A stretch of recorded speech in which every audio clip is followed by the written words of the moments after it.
The lecture hall smelled like recycled air and cheap coffee. Maya Chen sat 3 rows from the front, stylus moving across her tablet, as Professor Krell droned on about interstellar trade regulations. Around her, 200 cadets from 40 different species scribbled notes, tapped screens, or fought to stay awake. Just another Tuesday at the Galactic Military Academy on Station Helix 7. Maya's hand cramped. She flexed her fingers, suppressing a yawn. Trade law wasn't exactly thrilling, but it was required for her Xena diplomacy track. She joined the academy to build bridges, not burn them. Her parents had raised her on stories of first contact, of humanity's stumbling entrance onto the galactic stage 50 years ago. She wanted to be part of the solution, not another trigger-happy grunt. Miss Chen, perhaps you could enlighten us. Professor Krell's 6 eyes swiveled toward her, his chilesari clicking impatiently. Maya glanced at her notes. Article 17 of the Consortium Trade Charter prohibits weapons-grade materials from crossing neutral zones without proper documentation and inspection protocols. Correct, though uninspired. Krell's mandibles twitched in what might have been amusement. Now if anyone can explain the exception clause. The doors burst open. Silence crashed over the room. Like a wave, every head turned. Maya's stomach dropped. General Vorkoth stood in the entrance, his 7-foot frame filling the doorway. His species, the Krothori, were built for war. Crimson scales covered his body like armor plating, and his yellow eyes gleamed with predatory intelligence. Behind him stood 4 honor guards, each carrying plasma rifles that hummed with barely contained energy. Professor Krell straightened, antennae flattening against his skull. General, we are in the middle of instruction. If you require something from the Academy, proper channels exist for such requests. Vorkoth's laugh rumbled like distant thunder. He strode down the center aisle, boots striking the floor with rhythmic precision. Students scrambled out of his path. A Valorian girl knocked over her water bottle in her haste to move. Channels, protocols, bureaucracy. Vorkoth's accent was thick, each word clipped and sharp. Your academy preaches unity, yet you produce weaklings. Diplomats who smile and nod while real warriors defend your borders. Maya's jaw tightened. She kept her eyes on her tablet, but her hand had stopped moving. The Krothori Empire has honored the Consortium's training program for 3 cycles, Vorkoth continued, circling the lecture pit like a shark. We have watched, we have observed, we have grown disappointed. Krell's voice took on a brittle edge. If you have concerns about the curriculum, submit them through the appropriate oversight committee. Disrupting classes achieves nothing. Nothing? Vorkoth stopped mid-stride, turning to face the professor. I achieve clarity. I achieve truth. Your students hide behind books and simulations. They know nothing of real combat, real sacrifice, real strength. This is an academic institution, not a gladiatorial arena. Krell snapped. Perhaps that is the problem. Vorkoth's gaze swept across the cadets. Maya felt it pass over her, cold and assessing. The galaxy is not a classroom. Professor, when enemies strike, your pretty theories will not save you. Only warriors can do that. A Threxian boy, near the front, raised his hand tentatively. General, with respect, not all of us are training for combat roles. Some of us are engineers, medics, strategists. Excuses! Vorkoth dismissed him with a wave. Specialization breeds weakness. A true soldier is complete, capable, unbreakable. Maya's stylus snapped between her fingers. The crack echoed in the tense silence. Vorkoth's head turned. Those yellow eyes locked onto her. You disagree, human? Every instinct screamed at her to look away, to apologize, to disappear into the crowd. Instead, Maya met his gaze. I think strength comes in many forms, General. Not all of them involve violence. Violence. Barkov pronounced the word like a prayer. You speak as though it is something shameful, something to be avoided. Your species learned differently, did they not? Your history is drenched in blood, thousands of wars before you even left your planet, which is exactly why we value peace now, Maya said, her voice steady despite the ice sliding down her spine. We learned from our mistakes, or you grew soft. Varkoth descended the steps toward her row. Students pressed themselves against the walls, creating a path. Tell me, human, have you ever held a weapon, faced an enemy who wished you dead? I'm training to prevent those situations from happening in the first place. Noble. His tone suggested anything but. And when prevention fails, when diplomacy crumbles and enemies storm your gates, what then? Will you debate them to death? Scattered nervous laughter rippled through the room. Maya's cheeks burned, but she refused to back down. I'll find another way. There's always another way. Now. Barkoth stopped directly in front of her desk. Up close he was even more massive, his bulk blocking out the overhead lights. There's survival, and there is extinction. Everything else is fantasy. Professor Krell had been trying to edge toward the emergency alert panel, but Vorkoth's guards shifted position, cutting off his route. The professor's antennae trembled. General, this behavior is unacceptable. I am invoking Academy Protocol 7. You must leave immediately, or I will call security. Call them. Vorkoth didn't bother looking at him. His attention remained fixed on Maya. I came here to issue a challenge. A demonstration. Your academy claims it produces the finest defenders in the consortium. I believe it produces cowards hiding behind regulations. What kind of challenge? Maya heard herself ask. A simple one. Single combat. Any cadet in this room volunteers to face one of my warriors in the training arena. Full contact. Live weapons. Victory by submission or incapacitation. If your champion wins, the Krethari Empire will issue a formal apology and increase our financial contributions to the Academy. We will acknowledge your methods as valid. And if we lose, Corel demanded. Then you admit your weakness. You acknowledge that your pretty philosophies are worthless. You restructure your curriculum to emphasize combat training above all else. Varkoth's smile was all teeth. You let real warriors teach your students what strength truly means. The silence that followed felt suffocating. Maya glanced around the lecture hall. 200 cadets, and not one of them moved, not one of them spoke. Fear hung in the air like smoke. No volunteers. Varkoth's voice dripped with contempt. How disappointing. Perhaps I should lower the stakes. Perhaps instead of one warrior, I send my weakest recruit, a fresh trainee. Surely one of you brave cadets can defeat a novice Krathari soldier. Still nothing. Pathetic. Varkoth turned to leave.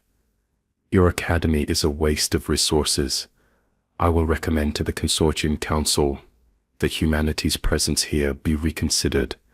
Your species contributes nothing to galactic defense, except empty words and worthless sentiment. Maya's hands clenched. Every muscle in her body screamed at her to stay quiet, to let him go, to survive the day and move on. But something deeper stirred, something primal and stubborn that her parents had tried to temper with education and patience. Send anyone. The words left her mouth before she could stop them. Vorkoth froze. Slowly, deliberately, he turned back around. What did you say? Maya stood. Her legs felt like water, but she managed to keep her voice level. I said, send anyone. Any warrior you choose, I'll face them. Maya, no, Professor Krell's voice cracked. Sit down immediately. You are not authorized to— She volunteers. Varkuth's eyes gleamed with something between amusement and hunger. How refreshing. One cadet with courage among 200 cowards. What is your name? Human? Elia Chen, 3rd year. Xeno diplomacy track. The diplomat. He laughed, the sound echoing off the walls. Even better. Very well, Maya Chen. Tomorrow at dawn, you will face my champion in the academy arena. Full weapons loadout. Your choice of equipment. Standard combat rules apply. Do you accept these terms? Her mouth had gone dry. She swallowed hard. I accept. Excellent. Risorokoth gestured to his guards. Prepare the arena. Inform command that we will have our demonstration after all. He paused at the door, looking back at Maya. I hope you said your goodbyes, diplomat. My champion has never lost. Not once in 300 battles. The door slammed shut behind him. The lecture hall exploded into chaos. Students surged toward Maya, some shouting questions, others looking horrified. Krell was already on his communicator, his voice rapid and panicked as he reported to administration. Through the noise, Maya heard a single voice, clearly. You just signed your death warrant. She turned. Jace Rivera, a 4th-year combat specialist, stood with his arms crossed. His expression was carefully neutral, but his eyes held something that might have been respect. Maybe, Maya said quietly, but at least I didn't sit there and let him insult all of us without pushing back. There's a difference between bravery and stupidity. Jace moved closer, lowering his voice. The Krothori don't do anything halfway. If Varkoth says his champion is undefeated, he means it. You understand, you're going to get destroyed out there, right? Best case scenario, you end up in medical for a month.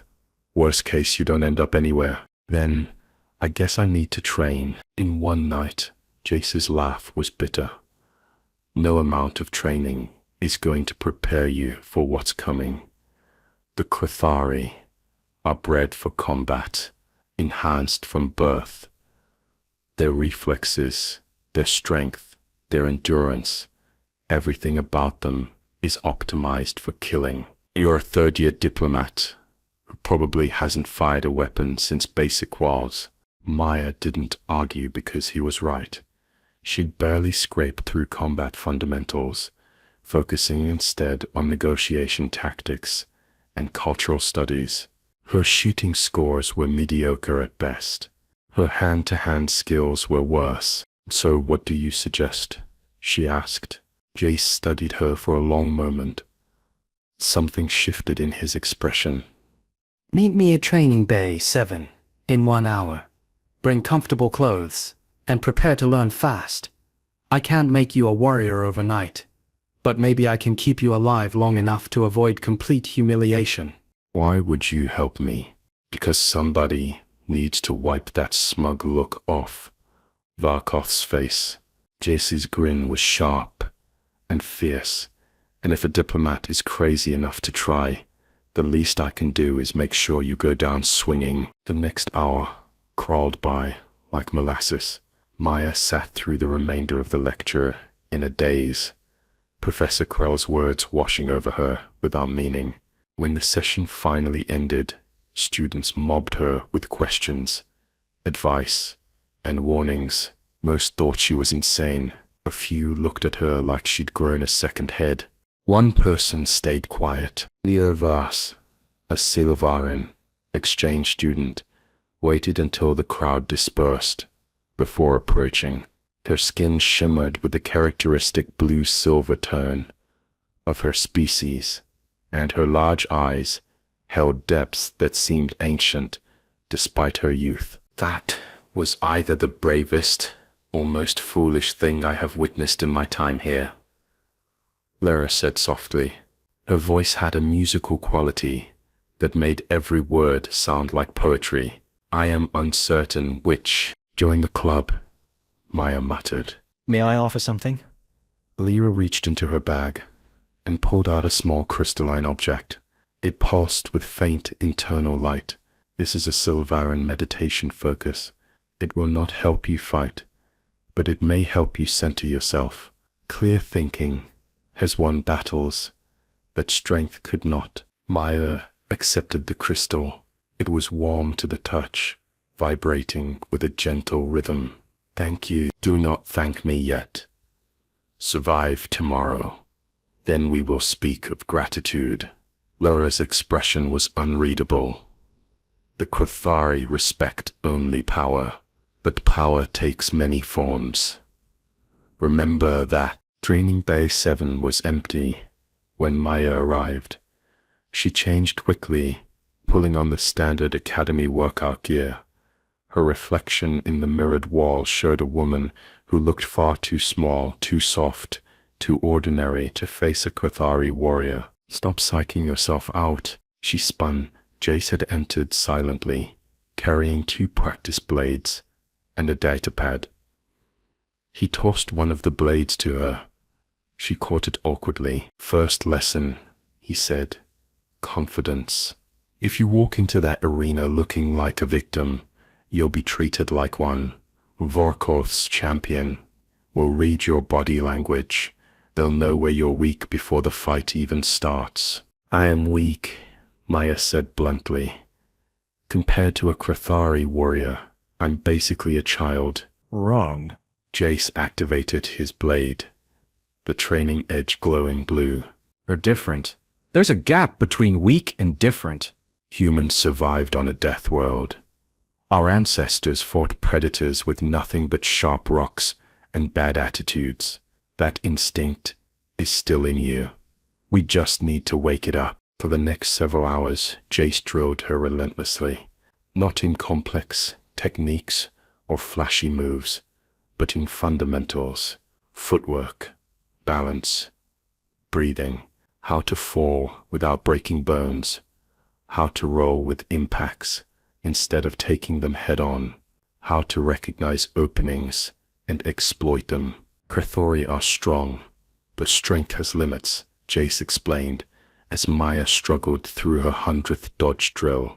They rely on overwhelming force. Hit hard, hit fast, end fights quickly. That's their doctrine. So you do the opposite. You stay mobile. You make them work for every strike. You tire them out. Tire out a Quathari. Maya gasped, sweat streaming down her face. Have you seen them? They don't get tired. Everything gets tired. Everything has limits. You just need to find them. He demonstrated a quick sidestep. Blade flashing. Watch. They telegraph their heavy attacks. They have to. That much mass moving, that fast, requires commitment. Once they commit, they're vulnerable for half a second. That's your window. They trained until Maya's muscles screamed, and her vision blurred. Finally, Jace called a halt. That's enough. More will just make you sloppy. He handed her a water bottle. Get some rest. Tomorrow is going to be brutal. Maya drained the bottle, her hand shaking. Jace, I need to know something. Do you actually think I have a chance? He was quiet for a long time. Honestly, no. The odds are against you. Way against you. But I've seen underdogs pull off miracles before, and I've seen overconfident champions make stupid mistakes. If you're smart, if you're lucky, and if you can keep your head when things go bad, maybe you survive. Maybe you even score a point or two before it's over. That's not exactly inspiring. I'm not here to inspire you. I'm here to prepare you. Jace's expression softened slightly, but for what it's worth, I'm glad somebody stood up to that arrogant lizard. Win or lose, you already accomplished something today. You showed everyone in that room that humans don't roll over just because someone scary shows up. Maya nodded slowly. Thank you for helping. Don't thank me until you're still breathing tomorrow. He headed toward the exit, then paused. One more thing. Vorkoth said his champion has never lost. That's true. But he didn't say his champion has never been hurt. Keep that in mind.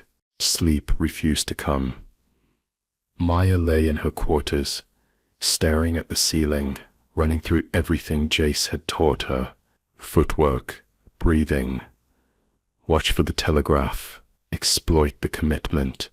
Stay mobile. Her communicator chimed.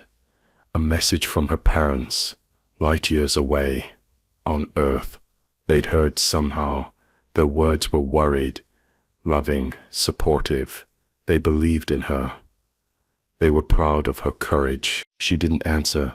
What could she say? That their daughter had volunteered for a beating she couldn't possibly win.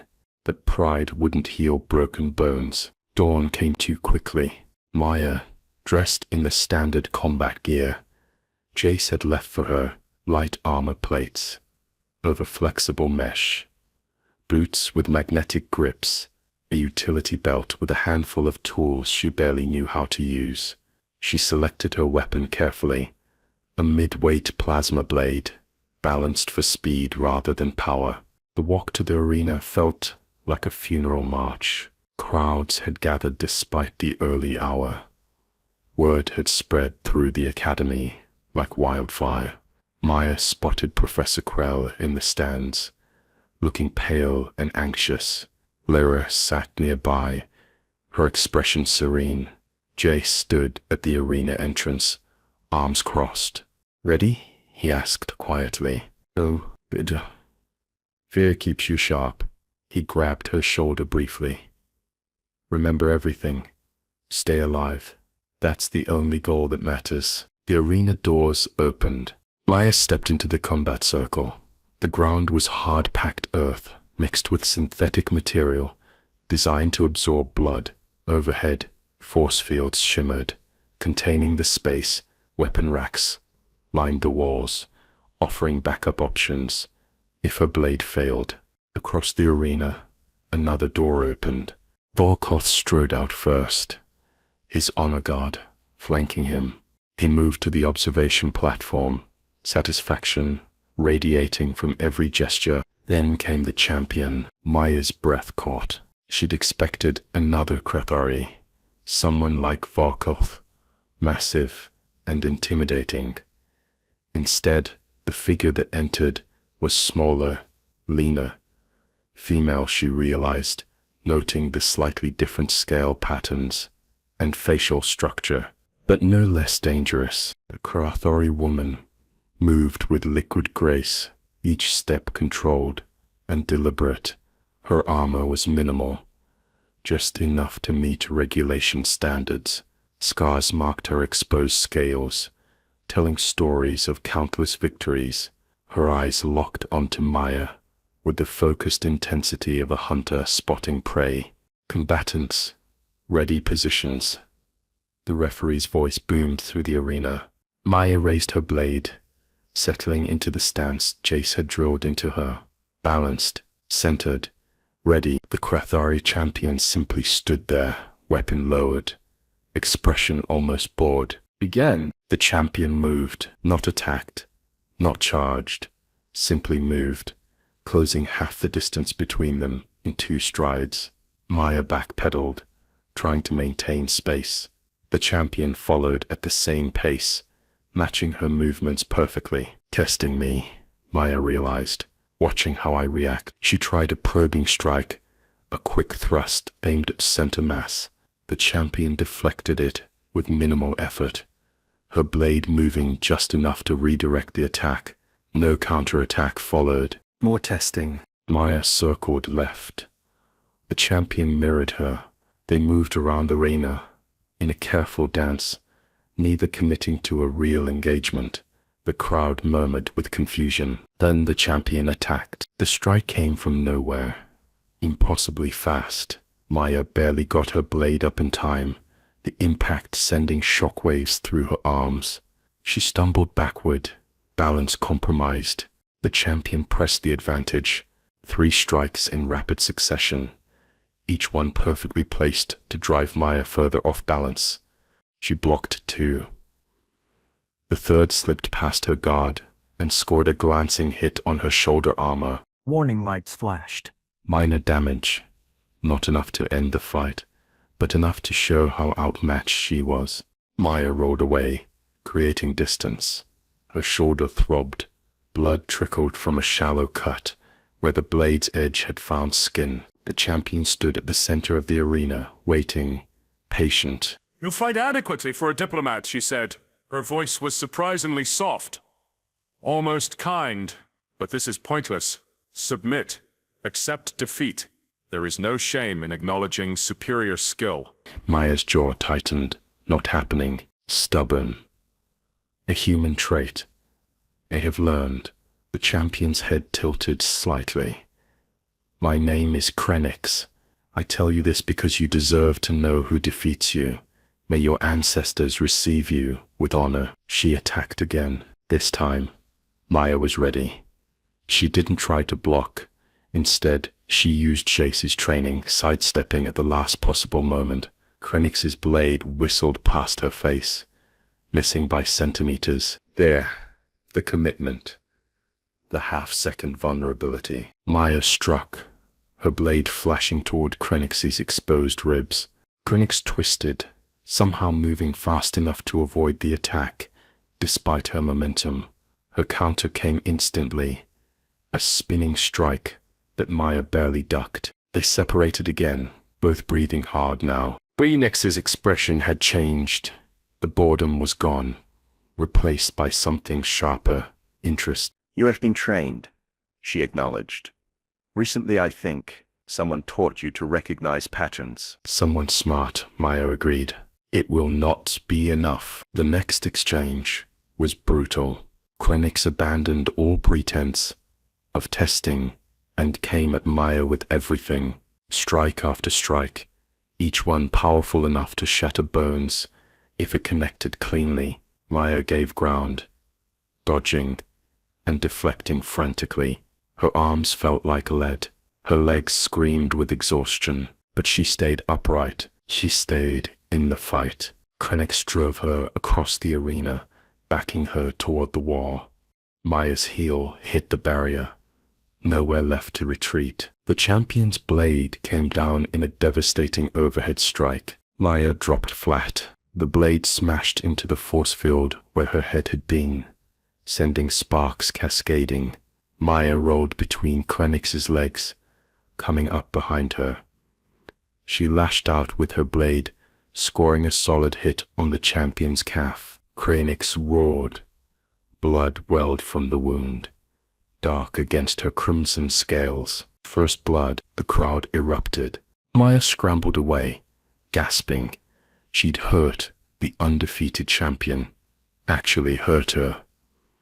It wasn't much, barely a flesh wound, but it was something. Krenix turned slowly. Her eyes blazed with an emotion Maya couldn't quite read.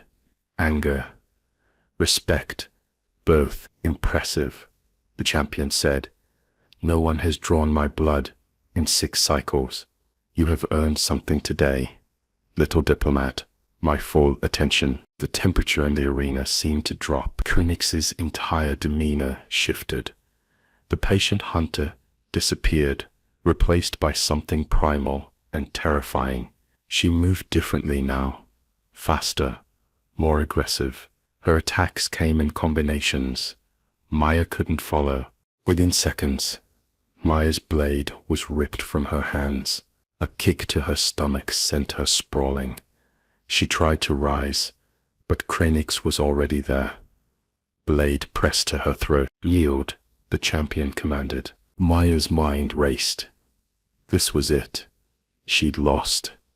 The fight was over, but something Lyra had said echoed in her thoughts.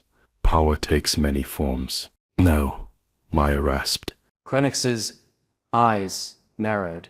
"You cannot win. Your weapon is gone. I have defeated you. Acknowledge this." Maybe you defeated the fighter. Maya's hand moved slowly toward her utility belt. "But you haven't defeated the diplomat yet." She triggered the flash grenade. Blinding light flooded the arena. Krenix recoiled, momentarily disoriented. Maya rolled away, her vision swimming with after images. She grabbed a backup weapon from the nearby rack. Not a blade this time. Something else. Something Jace had mentioned during training. A neural disruptor. Short range, non-lethal. Designed for crowd control. Krenix's vision cleared just as Maya fired. The pulse caught the champion square in the chest. Her muscles locked up. Nervous system overloaded. She crashed to the ground, body convulsing. Maya stood over her. Disruptor aimed at her head. The arena fell silent. Yield, Maya said quietly. For a long moment, nothing happened. Then Krenix's hand slapped the ground 3 times. The traditional signal of surrender. The referee's voice cracked with disbelief. Victory to Cadets Chen. The crowd lost its collective mind. Maya lowered the disruptor, her hand shaking so badly she nearly dropped it. She'd won. Somehow, impossibly, she'd actually won. Krenix struggled to her feet, the neural disruption fading. She stared at Maya with an expression that might have been fury or admiration or both. Then she did something Maya never expected. She bowed. A warrior must adapt, Krenix said, her voice carrying across the suddenly quiet arena. You understood this. You used every advantage available. Clever, ruthless, effective. She straightened, meeting Maya's eyes. I acknowledge my defeat. You have. The explosion cut her off. The arena's eastern wall erupted in flames. Force fields flickered and died. Debris rained down as something massive tore through the structural supports. Through the smoke and chaos emerged figures in black armor, weapons primed and lethal. Not Krathari, something else entirely. The lead figure raised their rifle, aiming directly at the observation platform where Varkoth stood. General Varkoth, a distorted voice, called out through a speaker system. You are under arrest for war crimes against the Reach Collective. Surrender immediately, or we will open fire on everyone in this arena. Varkoth's honor guards moved to protect him, but the attackers were already fanning out, covering all exits. Maya counted at least 20 of them, all heavily armed, professional, military, and utterly ruthless. Varkoth's laugh echoed through the ruined arena. The Reach Collective. How predictable. Tell me, did you truly believe you could capture me with a mere strike team? We don't need to capture you, the leader replied. We just need you dead. They opened fire. Part 2. Chaos consumed the arena in seconds. Energy bolts streaked through the air, cutting down Volkoth's honor guards before they could properly return fire. Students screamed, scrambling for exits that didn't exist anymore. The force fields were down. Nothing contained the violence now. Maya dove behind a weapon rack as plasma fire scorched the ground where she'd been standing. Her ears rang from the explosion. Smoke stung her eyes. Through the haze, she saw Krenix moving with predatory speed, her earlier injury forgotten. The Krithori champion had retrieved her blade and was already engaging the nearest attacker. 2 more explosions rocked the structure. Sections of the upper stands collapsed, sending metal and bodies tumbling downward. Maya spotted Professor Krell trying to shield several students with his own body, his carapace already cracked and bleeding. Everyone down. Jace's voice cut through the pandemonium. He'd appeared at the arena floor somehow, rifle in hand, laying down covering fire. Get behind cover and stay there. But there wasn't enough cover. The arena had been designed for combat exhibitions, not warfare. Students huddled behind pillars and debris, easy targets for trained killers. The Reach Collective attackers moved with mechanical efficiency, clearing sectors methodically. They weren't here for hostages. This was an assassination with acceptable collateral damage. Maya's training screamed at her to hide, to survive, to wait for security forces, but security wasn't coming fast enough. Bodies were already littering the ground. She recognized some faces. A Valorian girl from her ethics seminar. A Threxian boy who'd shared his notes when she'd missed class. Gone. All gone. Something hot and terrible ignited in her chest. She grabbed the neural disruptor she dropped, checking its charge. Still had several shots left. She also snagged a plasma pistol from the weapon rack and 2 thermal grenades from a fallen guard. Definitely not standard diplomat equipment. What are you doing? A hand grabbed her arm. Lyra had appeared beside her, the Sylvan's usual serenity replaced by stark fear. We need to evacuate. Can't evacuate with killers blocking the exits. Maya pointed toward the eastern breach. If we can collapse that entrance, seal them in, maybe buy time for help to arrive. You're insane. They will shoot you. Probably. Maya pressed the plasma pistol into Lyra's hands. But I'm already having a really bad day. So what's a little more trauma? Stay here. Cover anyone who tries to run. She moved before Lyra could argue, sprinting between cover points with her heart hammering. An attacker spotted her and swung his rifle around. Maya didn't hesitate. She threw one of the thermal grenades. Her aim was terrible, but luck compensated. The grenade landed near a support column. The explosion had weakened. The blast finished the job, bringing down a section of wall directly onto the attacker. He vanished under tons of rubble. Target the human, the Reach commander shouted. She's armed. 3 soldiers converged on her position.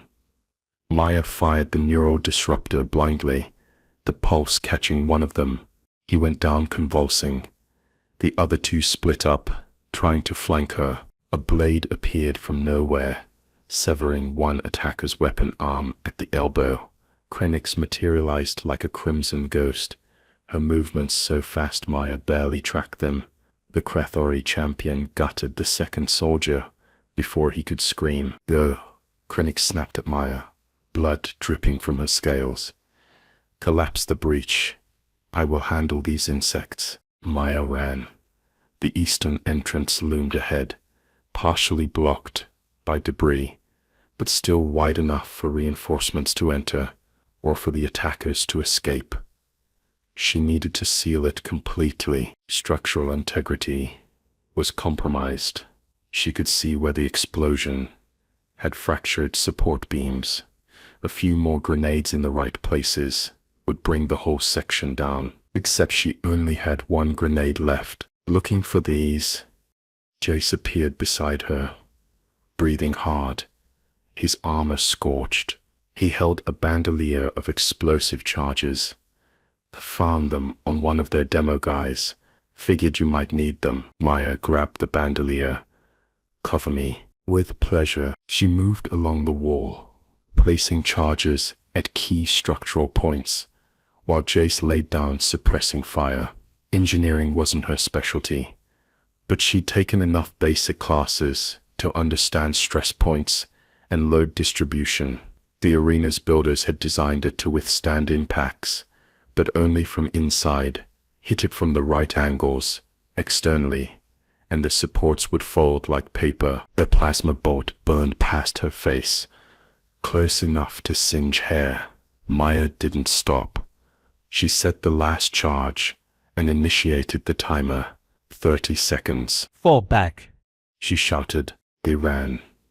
Behind them, the Reach soldiers realized what was happening too late. Several tried to reach the charges, but Krennic intercepted them with brutal efficiency. The Krathori champion fought like a demon, her blade a crimson blur. The charges detonated in sequence. The eastern wall collapsed inward with a roar like a dying god. Tons of metal and stone crashed down, sealing the breach completely. Dust and smoke billowed outward, temporarily blinding everyone. When it cleared, the arena was a tomb. Half the reach force was trapped outside. The other half was sealed inside with their intended victims. But now the tactical situation had changed. The attackers couldn't call for reinforcements or escape. They were committed to a fight they were rapidly losing. Varkoth hadn't been idle during the chaos. The general had rallied the surviving combat cadets, organizing them into a defensive perimeter. His voice boomed across the arena, issuing orders with military precision. Whatever else he was, the Krathuri understood warfare. Pincer formation, Varkoth commanded. Drive them toward the center. Show these reach scum what academy training produces. The tide turned. Students who'd been cowering minutes ago now fought with desperate courage. They'd seen their friends die. Shock had transformed into rage. The Reach soldiers found themselves caught between hardened cadets and an enraged Krathuri general. Maya watched the commander realize his mistake. His force had been sized for a quick assassination, not a prolonged engagement against organized resistance. He gestured frantically to his remaining soldiers, trying to establish a defensive position. Too late. Krenix hit them from the side like a battering ram, her blade singing. Jace and his fellow combat specialists provided covering fire, their training evident in their coordinated movements. Even Professor Kreller joined the fight, using his species' natural armor to shield students while they maneuvered. The remaining Reach soldiers fell within minutes. The commander was the last. He stood among the bodies of his team, weapon raised, defiant to the end. Varkoth approached him slowly, deliberately, like a predator savoring the kill. "You failed," the general said simply. "Your superiors will be disappointed." "The Reach never forgets," the commander spat. "The crimes you committed against our colonies, the innocents you slaughtered, that debt remains unpaid. Others will come. Let them." Varkoth's blade flashed. The commander dropped. Silence descended over the ruined arena, broken only by groans from the wounded and the crackling of small fires. Medical teams finally broke through the sealed exits, flooding in with equipment and supplies. Security forces followed, establishing a perimeter. Maya sat down hard, her legs finally giving out. The neural disruptor slipped from nerveless fingers. Everything hurt. Her shoulder wound had reopened during the fighting. Blood soaked through her armor. Jace limped over and sat beside her. His face was pale, but he managed a weak grin. "So, that was unexpected." Understatement of the century. Paya's voice came out hoarse. "Are we alive?" "Surprisingly, yes, though I'm not entirely sure how." He gestured at the carnage surrounding them. "You know, when I agreed to train you for a combat exhibition, I didn't think it would escalate into a full-scale terrorist attack." Welcome to my life. Nothing goes according to plan. Apparently, medics reached them, running scanners and applying emergency treatment. Maya let them work, too exhausted to protest. Around the arena, similar scenes played out. The casualty count was bad, but could have been catastrophic without the wall collapse trapping the attackers. She'd saved lives today. The realization felt surreal. Varkoth approached, his armor damaged, but his bearing unchanged. He studied Maya with those predatory yellow eyes, expression unreadable. "You collapsed the eastern entrance," he said. Varkoth approached, his armor damaged, but his bearing unchanged. He studied Maya with those predatory yellow eyes, expression unreadable. "You collapsed the eastern entrance," he said at last. "That maneuver saved hundreds of lives." Maya met his gaze, pain flushing across her face, as a medic sealed the wound on her shoulder. It seemed efficient. Varkoth's mouth curved into something close to a smile. Efficiency is the purest form of warfare. He turned, his voice carrying across the shattered arena. Today, this human demonstrated adaptability, resolve, and tactical intelligence under extreme pressure, qualities my people respect. Murmurs rippled through the remaining Krathari warriors. Several struck their chests in a gesture of acknowledgement. Burkov looked back at Maya. You challenged my beliefs yesterday. Today, you shattered them. Humanity is not weak. It is dangerous, in ways we underestimated. Maya swallowed. Does that mean the apology still stands? A low chuckle escaped him. More than that, I will personally testify before the Consortium Council. The Krathari Empire will not only fund this academy, we will defend it. His eyes hardened. And I will answer for the accusations made against me in a proper forum. Security officers escorted Varkoth away, not in chains, but under formal custody. The Reach Collective's message had landed. So had the truth. As the arena emptied, Lyra knelt beside Maya, placing the crystalline focus back into her palm. You centered the chaos, she said softly. That is rare. Jace crouched on Maya's other side. So, diplomat, he said with a crooked grin, still think violence is never the answer. Maya huffed weakly. I think it's a terrible answer. She looked at the ruins, the medics, the survivors helping one another. But sometimes, it's the only language monsters understand. Weeks later, the footage spread across the galaxy. A human student, standing alone. An alien general, demanding submission. A quiet voice, answering. Send anyone. Applications to the academy tripled. Human enlistment surged. Diplomatic channels opened where they had been closed for decades. Maya Chen recovered slowly. She declined medals, refused interviews. When asked why she fought, her answer was always the same: because someone had to stand up. On Helix 7, a new course appeared in the curriculum: conflict resolution through strength and strategy. The first lecture hall filled quickly, and in the front row sat a human girl, taking notes, ready for whatever the galaxy demanded next.